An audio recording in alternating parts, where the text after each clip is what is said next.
All right, moving on. UConn guards, first day of the combine, they came through with a mission statement and shot lights out all across the board. Even Stephon Castle, whose shot has been criticized all year, shot the ball very well, came in third in the three-point star shooting drill. His teammate, Alex Karaban, came in first. He made 14 in a row in that drill. Bronny James came second. He made 12 in a row in that drill. And Cam Spencer kind of disappeared in the scrimmages, but he had a pretty good showing, on that first day. What does that say to you about Dan Hurley and his development with UConn and the guards and preparing them for the draft?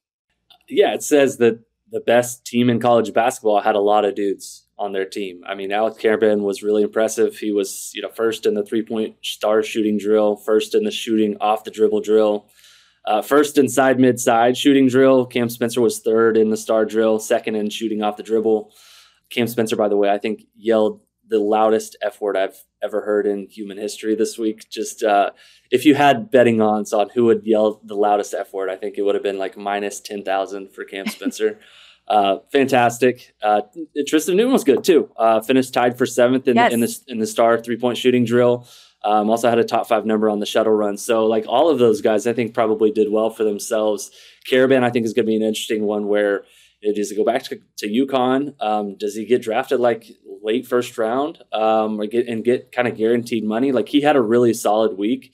And I think probably was one of the bigger winners from this week. So, but yeah, the UConn contingent, unsurprisingly, showed out in a big way and tested very well, shot it really well, and I think competed at a high level. It's funny. I asked Cam Spencer's teammates.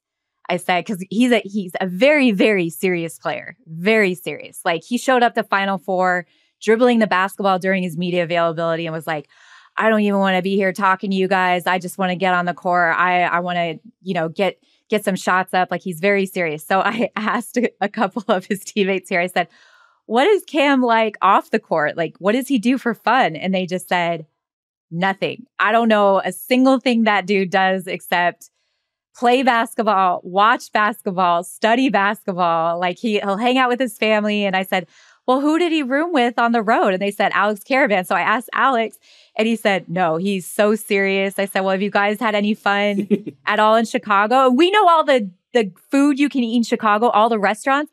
And Alex goes, "Yeah, we've been to the Cheesecake Factory a few times. That's been a highlight." I was like, "Cheesecake Factory?" He goes, "Oh no, but we're going to Nobu tonight." I'm like, "Okay, that's better. That's better." There you go. But yeah, Alex Karaban. I talked to Cam Spencer at the Final Four, actually. I think someone had asked him what he does outside of basketball, and it was like stone face. Like, no, there's no such thing as like life outside of basketball. So I love it. But to your point, I think Alex Karaban was one of the players that definitely helped himself the most. And when people were asking what's going to go into your decision, he said, "I'm obviously going to go throughout the entire draft process." And he said, "Coach Hurley is begging me not to wait till the last day like Andre Jackson Jr. did last year." But he's got a tough decision to make because he really, really played well, in those 2 scrimmages.